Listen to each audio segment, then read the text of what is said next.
Hey guys, John Frater here with the green truck, 1972 Chevy C10. I've got Rose here in this video helping me out again. And in this one, we are installing the dash.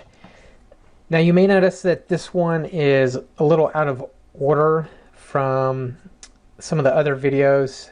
You'll see there's some things in this video that have not been done yet, but previous videos things have been done. And that's because I wasn't going to do this video for a couple reasons. It was a bad angle. It's just this one wide shot. There's no close-ups of anything, and a lot of the work is kind of up in, the back of the metal dash there. We didn't have any close-ups of that, and then it was just a lot of butt shots of me standing through the window opening, the windshield opening there, trying to get the darn thing in place.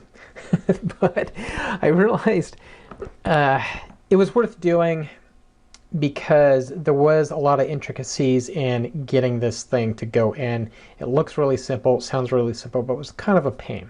So I cut out the butt shots and I cut it all down and sped it up, and that way I can give you guys some tips. So the first thing here that you'll see is that you've got to set it down in just right. And before I get into that though, I wanted to tell you I did get this through USA One Industries, same place I got the carpet and seat cover from, and I'll link to that. But the first step is to very carefully get this thing in position. You've got your studs that go across. I want to say there's 6 or 7 of those, and they're at the top of the pad. They go down into the top of the metal dash, and then you've got to kind of swing it down around the front of the metal dash. You'll see here what I'm doing is I'm lifting it back up here because I forgot to put the screw clips for the front screws. There's like 4 screws that go in through the front. I forgot to put those in, so of course after I got it all in place I had to pop it back up a little bit. I got those in place, but anyways, you want to get those posts down in the top and swing the dash down, the pad down. And then you want to start all of the nuts for the top. You just want to start them. You want to leave them kind of loose, that way you can move the dash around. But you want to get all those in, get them started, and it will help a lot to have the dash empty. So you want to have your cluster out, your defroster ducts out, the radio out, and the glove box. I used all of these openings to kind of get in there and work on this and make it made it so much easier. So just make sure you do that.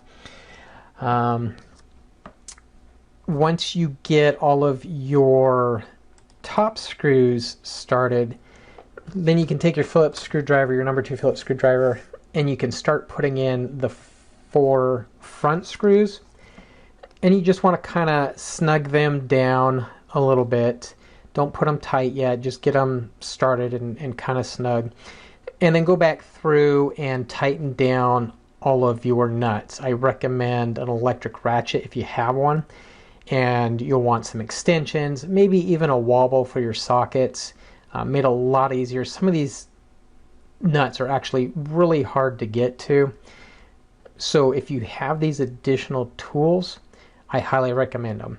But anyways, so start your top nuts, start your front screws, and then just go back and forth and tighten those all down, and you're done. And then from there you can kind of start putting stuff back in your dash.